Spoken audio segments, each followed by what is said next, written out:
여러분, 코로나 상황으로 참 힘든 시간을 다들 보내고 계시죠. 우리 교회 성도님들 중에도 이 코로나로 인해서 생업에 지장을 받고 또 어려움을 당하는 그런 분들이 많이 계신 것 같습니다.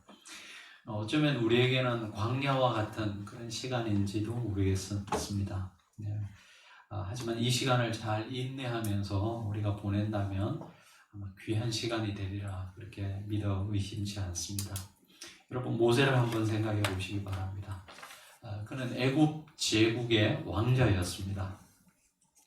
한 사회 구성원 퍼센테이지로 따진다면 여러분 아마 모세는 상위 0.0001%에 속하는 사람이었을지도 모르겠습니다. 그렇죠? 날마다 화려한 궁전에서 수많은 사람들이 둘러싸여 날마다 그런 화려한 파티를 하고 또 재미있게 살아가던 그런 사람이죠. 근데 그가 한순간의 실수로 인하여서 광야로 쫓김을 당하고 이제는 가장 천한 직업이라고 여겨졌던 그런 목동의 삶을 살아가게 되었습니다. 그것도 하루 이틀이 아니고요, 40년을 그렇게 살았습니다. 요즘 말로 말하면 완전히 사회에서 실패자가 되었던 거죠. 우리 젊은 분들 이야기를 빌리자면 루저가 된 거예요. 그렇지 않겠습니까? 한 사람이 인생에서 이렇게 큰 낙차로 떨어진 그런 인생을 살아갔던 사람이 얼마나 되겠습니까? 아마 어떤 사람들은 비관해서 자살했을 수도 있을 것입니다. 근데 모세가 위대한 점이 있다면 그 비범했던 사람이 그 평범한 삶을 40년이나 광야에서 매일 똑같이 반복되는 삶이 아니겠습니까? 그 40년을 살아냈다는 거예요. 영적으로 보면 이 광야의 시간이 있었기 때문에 그는 우리가 아는 하나님의 사람 모세가 될 수 있었던 것이죠. 여러분, 요즘 같으면 40년이 뭐겠습니까? 4년도 아마 그런 시간을 견디라고 하면 우리는 다 견디지 못하고 나가 떨어질 겁니다. 하나님도 그것을 아세요.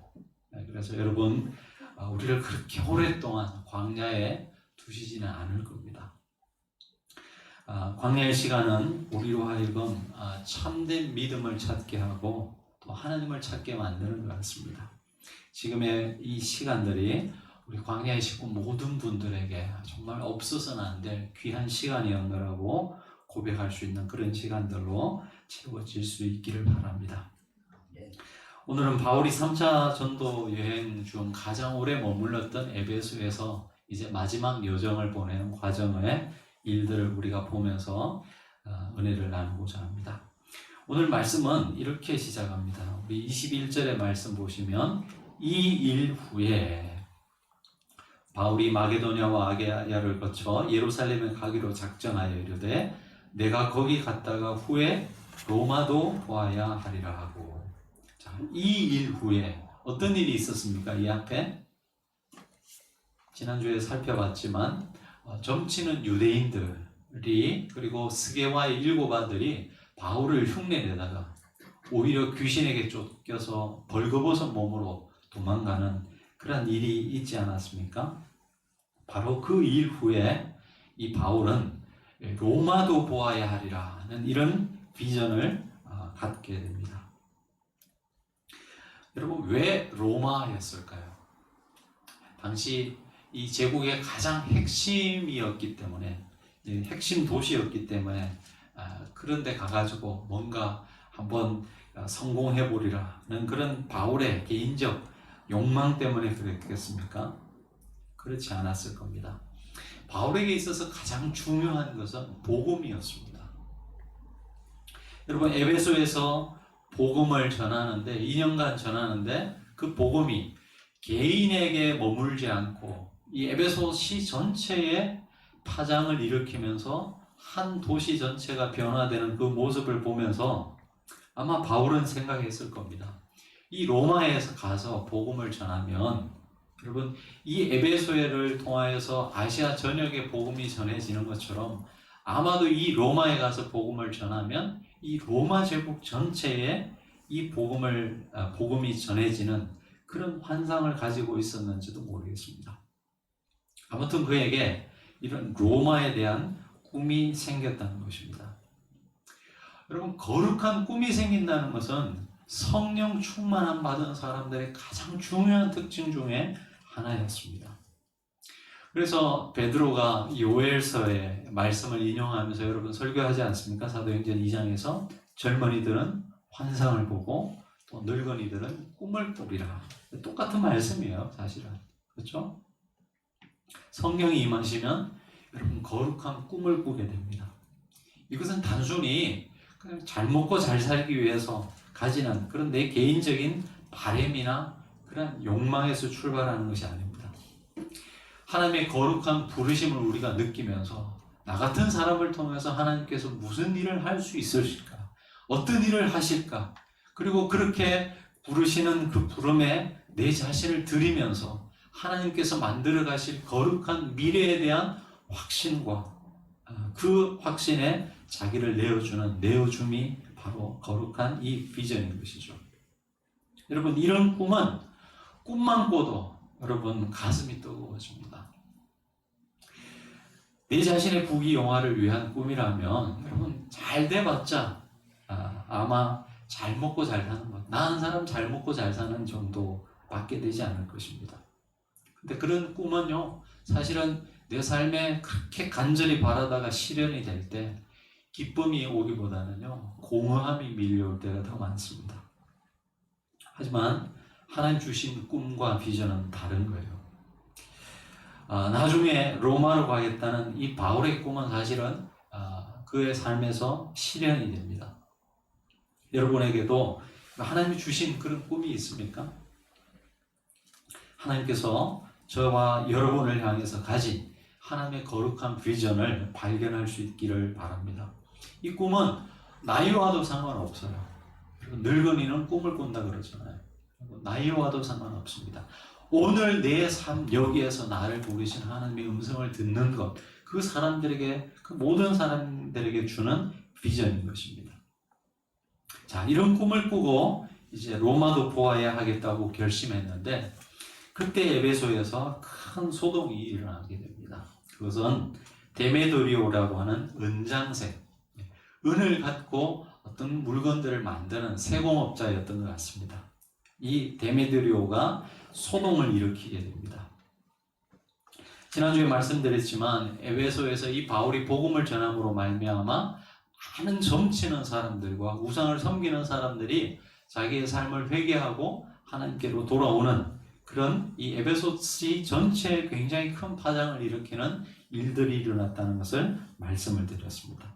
그러다 보니 이 은으로 우상을 만들어서 밥 벌어 먹던 사람들, 바로 이 세공업자들이 들고 일어났던 것이죠. 그들이 말한 그런 명목상으로는 여신 아데미의 신전이 무시당하고 또 그의 위엄도 떨어질까 걱정을 해서 그런 소동을 일으켰다고 했습니다.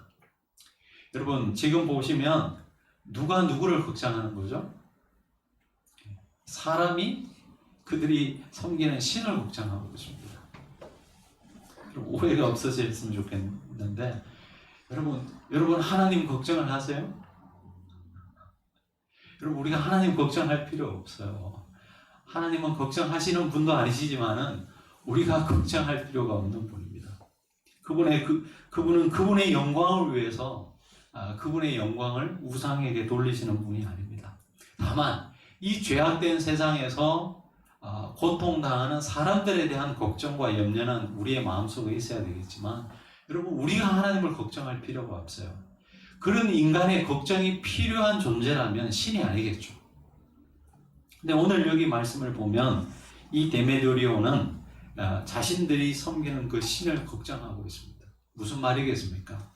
여러분, 이렇게 말하는 데메드리오의 그 말 속에 이미 여러분 그들이 섬겼던 이 신은 사실은 살아있는 신이 아니고 자신들이 만들어낸 신이었다라는 것을 스스로 밝히고 있는 모습을 우리가 볼 수 있습니다. 이 허상에 불과하다는 것을 스스로 인정하는 그런 모습이었던 것이죠.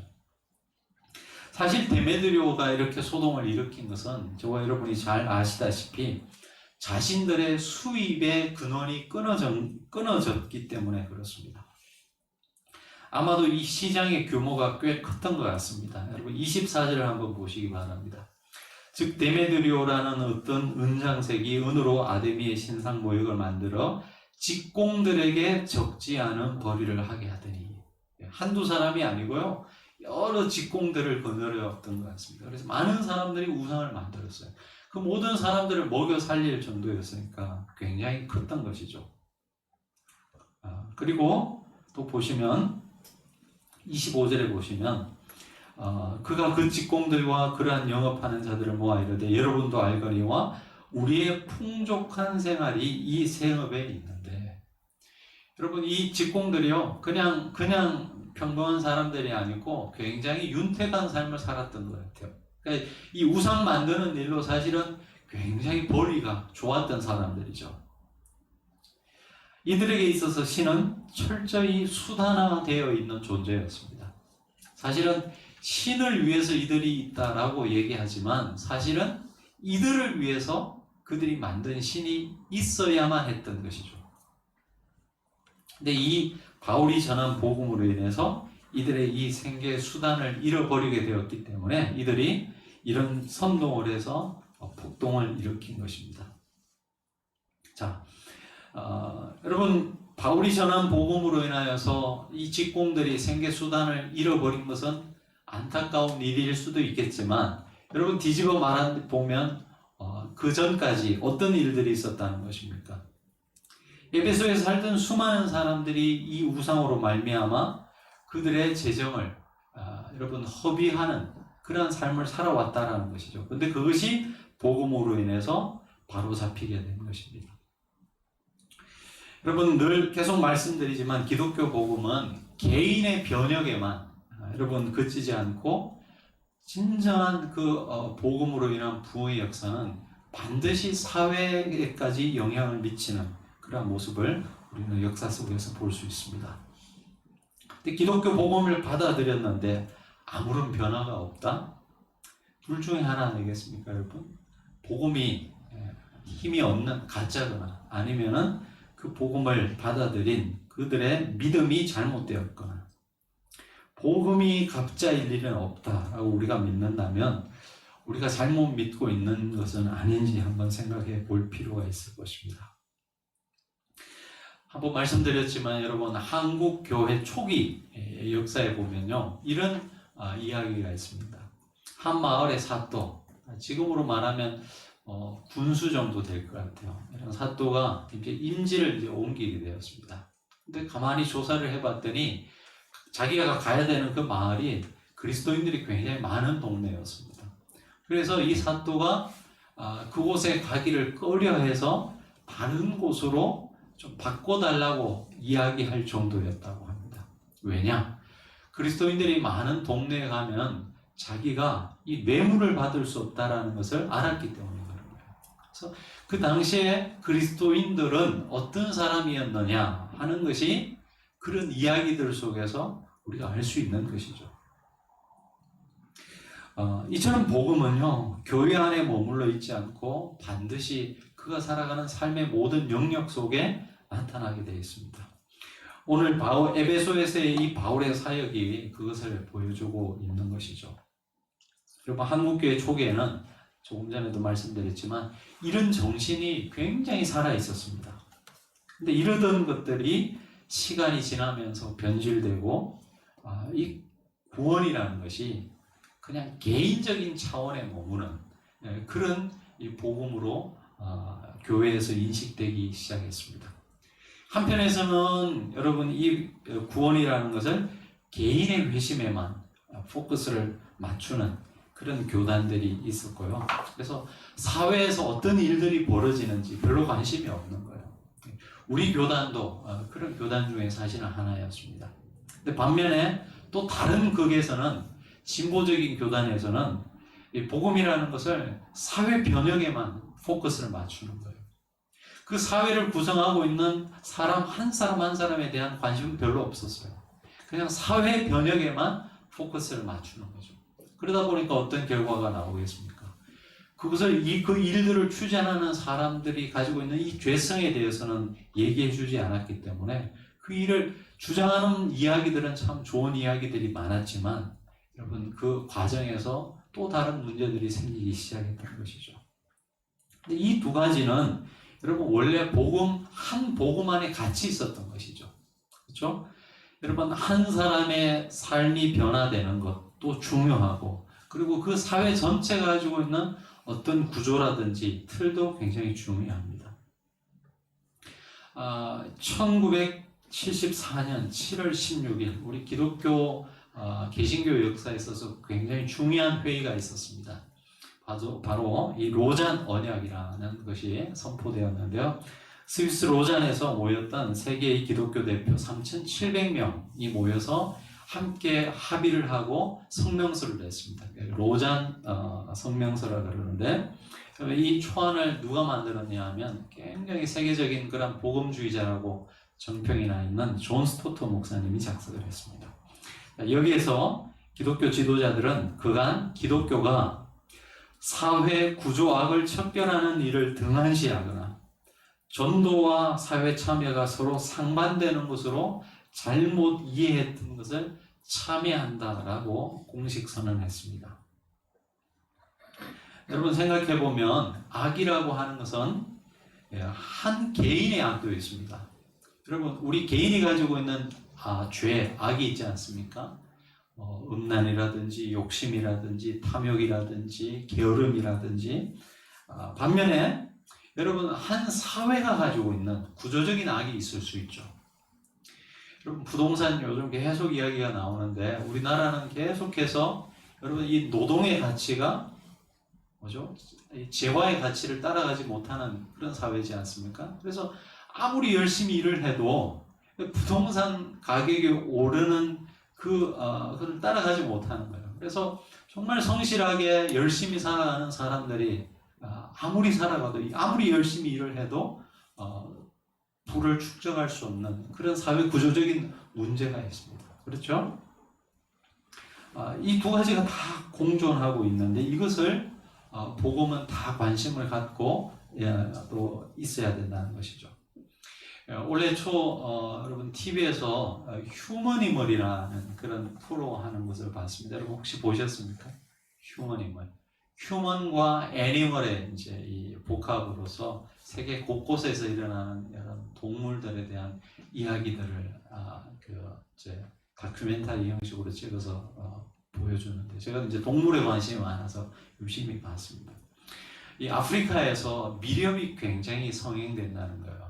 여러분 그 코끼리 상아 같은 것들 지금 이제 국제법상 국제적으로 협약을 맺어서 이 상아를 매매를 못하게 만들어 놨습니다. 근데 그랬더니 어떤 일이 벌어졌느냐? 여러분 국제 상아 값이 더 올라간 거예요. 정식 절차를 통해서 살 수가 없으니까 이게 희귀해지잖아요. 그러다 보니까 이 상아 값이 훨씬 더 올라간 거예요. 그러면서 오히려 미렵이 더 성행해지는 그런 모습을 보는데 그 이제 코끼리 한 마리가 이제 미렵분들에게 죽은 모습을 보여주는데 굉장히 비참하더라고요. 이 톱을 갖고 이 코를 썰어버리는 거예요. 그것도 이제 상아가 이 몸속에까지 들어가 있는 거잖아요. 그러니까 이 코를 더 많은 상아를 얻기 위해서 아예 잘라버려요. 그걸 보면서 인간이 어떻게 저렇게 잔인할 수 있을까라는 것에 대한 분노가 제 마음속에 확 들어오더라고요. 자, 아프리카 사람들이 어떻게 저렇게 잔인할까라는 생각이 들었습니다. 근데요, 시간이 지나면서 또 다른 생각이 들었습니다. 여러분 한번 생각해 보시기 바랍니다. 왜 그 아프리카 사람들이 그렇게 미력을 많이 할까요? 그런 것들 한번 생각해 보셨습니까? 이게 결국은 돈의 문제거든요. 가난하기 때문에 그렇게밖에 살아갈 수 없는 환경에 살아가는 사람들이기 때문에 그렇게 미렵하는 거예요. 미렵하는 사람들도 좋아서 하겠습니까? 자기들도 생명을 내어놓고 하거든요. 자, 그러면 한번 생각해 보시기 바랍니다. 왜 아프리카 사람들이 저렇게 가난하게 되었습니까? 물론 그 개인들이 뭐 게으르고 뭐 그런 부분이 없지 않아 있겠죠. 그러나 상당수의 어떤 많은 책임은요, 사실은 서구 열강에게 있습니다. 원래 아프리카 땅은 지금 우리가 아는 것처럼 그렇게 국경이 나눠진 곳이 아니에요. 제가 한번 말씀드렸잖아요. 아프리카 친구들은요, 그 아프리카에 사는 모든 그 국가들을 월드컵 때 다 응원하더라고요. 우리는 일본, 중국이 월드컵 나가가지고 이렇게 그 경기하면 질 거를 은근히 바라잖아요. 근데 이 친구들은 그렇지 않더라고요. 아프리카에 속한 그 국가에서 그 경기하면요, 다 응원하더라고요. 형제들이라고 그러면서. 원래 이렇게 국경이 나눠져 있지 않았습니다. 이게 다 누가 했느냐? 서구 열강들, 프랑스나 영국이나 독일 이 사람들이 가서 다 만들어 놓은 국경이거든요. 그리고 그 자원을 수탈하기 위해서 한 부족에게 무기를 주고 그 부족이 다른 부족을 그냥 싹 전멸시키게 만드는 이런 나쁜 짓들을 서구 열강이 많이 했습니다. 자, 그래서 이런 가난하게 된 그런 원인들이 많이 있는 것이죠. 자, 결국 이런 환경들이 밀렵을 부추기는 토양을 만드는 것입니다. 제가 이렇게 말씀드린다고 해서 개인에게는 전혀 책임이 없다, 그 말씀을 드리는 것은 아닙니다. 여러분, 그러면 아프리카에서 이 밀렵을 이제 없애려면 어떻게 해야 되겠습니까? 더 강한 그런 처벌을 만드는 것이 해결책이겠습니까? 그렇지 않다고 생각합니다. 그 사람들이 그 밀렵을 하지 않아도 모두가 함께 잘 살 수 있는 그 토양, 그런 나라를 만드는 것이 근본적인 해결책이라고 생각합니다. 제가 말씀드린 요지는, 여러분, 하나님 나라의 가치는, 하나님 나라의 복음은 한 개인을 변화시키기도 하지만 그 사회 전체 가지고 있는 이런 구조적인 어려움들, 구조적인 문제도 변혁시켜 나간다는 거예요. 저는 우리 그리스도인들 중에 이 하나님 나라의 가치를 구현하는 그런 사회 구조라든지 문화라든지 이런 사회적 틀을 만들어가는 그런 일에 헌신하는 그런 사람들이 참 많이 나왔으면 좋겠습니다. 왜냐하면 그것이 인간의 삶에 훨씬 큰 파괴를 가지고 올 수도 있고요, 또 훨씬 더 큰 유익을 가지고 올 수도 있기 때문에 그렇습니다. 아무튼 여러분, 이 에베소에서의 이 복음의 역사는 이 한 개인을 넘어서 사회 전체에 이런 파장을 가지고 왔습니다. 자, 이 데메드리오가 선동을 하면서 폭동을 일으키려고 할 때 한 서기관이 나서게 됩니다. 그러면 이 서기관은 에베소시의 고위직 관리였습니다. 이 사람이 참 지혜롭게 잘 처신하는 모습을 우리는 볼 수 있습니다. 우리 35절의 말씀을 같이 한번 읽어보시겠습니다. 우리 19장 35절의 말씀 시작. 에베소가 큰 아내와 제우스에게서 내려온 우상의 신전지기가 된 줄 누가 알지 못하겠느냐. 자, 이렇게 말하면서 먼저 무리를 이제 안정시킵니다. 여러분, 성난 군중은 그렇게 쉽게 대화할 수 있는 상대가 못 돼요. 그래서 작은 한마디에 더 큰 선동을 불러일으킬 수도 있는데, 이 서기관이 일단은 그들을 인정하면서 잠잠하게 합니다. 그리고 그러면서 지금의 현실을 객관적으로 파악하게끔 합니다. 37절의 말씀 우리 같이 다시 한번 읽어보시겠습니다. 신전의 물건을 도둑질하거나 아니하였고 우리 여신을 비방하지도 아니한 이 사람들을 너희가 붙잡아 왔으니.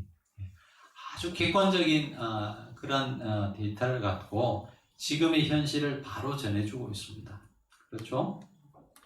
자, 그러면서 이제 사건을 잘 처리하게 되는데, 여러분, 이 서기관이 이런 말을 할 수 있었던 이유 중에 하나는 바울에게 있었죠. 바울은 복음을 전하면서 어떤 범법을 저지르거나 아니면 폭력을 사용하지 않았습니다.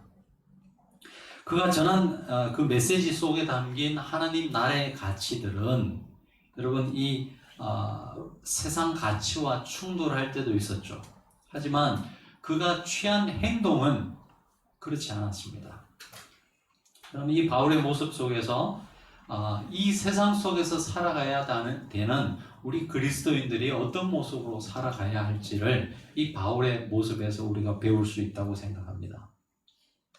여러분, 이 정부와 종교, 나라와 종교 사이의 어떤 관계에 대한 고민들이 늘 있지 않습니까? 저는 이 서로가 서로의 고유한 영역을 인정해 주면서도 여러분 서로 인정해 주고 존중할 때 이 정부와 그리고 종교 기관 간의 어떤 그런 좋은 관계들을 맺을 수 있다고 생각합니다. 그리고 무엇보다 중요한 것은 공적인 가치, 보편적 가치를 서로가 존중해 줘야 된다고 생각합니다. 생명을 중요하게 여기는 것, 그리고 그 사회 모든 구성원들이 지키기로 한 그런 법규들을 여러분 서로가 존중해야 되죠. 교회는 우리는 종교 기관이다, 특수한 기관이다라고 해서 어떤 우리만의 어떤 룰을 강조할 수 없고, 이 사회가 보편적으로 따르는 그런 가치들에 대해서 우리도 존중을 해주고 따라야 할 것입니다. 바울이 그랬다라는 거예요. 그럴 때 바울은 이 복음을 전할 때 이 로마의 법이나 사회 시스템의 도움을 많이 받았습니다. 여러분 기억나시죠? 바울이 이 로마의 시민권을 가지고 있었기 때문에 몇 번의 어려움을 피할 수가 있었습니다. 그리고 이 로마가 닦아놓은 길을 통해서 복음을 곳곳에 전할 수 있었던 것이죠. 말씀을 맺겠습니다. 여러분, 성령이 임하실 때 성도는 이 땅에서의 삶에 만족하지 않고 여러분 늘 오고 있는 그 하나님 나라를 꿈꾸게 됩니다. 하나님께서 나를 통해서 무엇을 이루시기를 원하시는지에 대한 관심을 갖고 그때 성령이 주시는 여러분 거룩한 꿈을 꾸게 되는 것입니다. 그리고 그것은 내 개인의 어떤 편안한 삶에 그치지 않고 우리가 살고 있는 이 땅에 대한 관심, 이 땅을 어떻게 이 땅 속에서 어떻게 하나님 나라의 가치들을 구현해낼까에 대한 그런 간절한 소망을 갖고 살아가게 됩니다. 여러분, 이렇게 말씀드린다고 해서 우리가 거창하고 어떤 위대한 일을 해야 한다는 것은 아닙니다. 어쩌면 우리가 할 수 있는 것들은 정말 보잘것없는 그런 작은 일들일 거예요. 하지만 그런 일들을 하나님 주신 소명을 갖고 하루하루 한 시간 우리의 삶의 터전에서 싸워 나갈 때 바로 그 사람을 통해서 여러분 하나님 나라는 이 땅에 구현되는 것이죠. 이제 또 세상을 향해서 여러분 한 주간 나아가서 살아가실 텐데 이번 한 주가 그런 한 주가 될 수 있었으면 좋겠습니다. 여러분이 무슨 일을 하든지 어떤 곳에서 살아가든지 바로 그곳이 하나님이 나를 보내주신 다른 사람 아닌 나를 그곳에 보내주셨다는 것은 내가 아니면 할 수 없는 일이기 때문에 하나님께서 나를 보내주셨다는 그런 거룩한 소명의식을 갖고 여러분의 삶 속에서 하나님 나라의 가치들을 구현해가는 저와 여러분 다 될 수 있기를 주의 이름으로 축원합니다. 기도하시겠습니다. 하나님 아버지, 귀한 말씀 주신 것을 감사합니다. 우리에게 너무나 큰 은혜, 복음을 주셨습니다. 이 복음을 듣는 모든 사람들, 모든 민족들마다 새로운 하나님 나라의 가치들을 경험하고 새로운 삶을 살아가게 된다고 우리에게 말씀해 주셨습니다. 이 거룩한 초대와 부름 앞에 우리가 감사함으로 우리의 삶을 살아가게 도와주시고 아직도 이 복음을 알지 못해서 어둠 속에 있는 사람들에게 하나님 이 복음을 전할 수 있게 도와주옵소서. 더불어 광야의 교회 성도들 살아가는 모든 삶의 터전 속에 어떻게 하면 우리가 하나님 나라의 가치를 내가 하는 이 일을 통해서 구현해낼 수 있을까 고민하며 또 기도하며 그렇게 살아가는 한 주가 되게 도와주옵소서. 이 한 주의 삶을 주께 다가오며 예수님 이름으로 기도합니다. 아멘.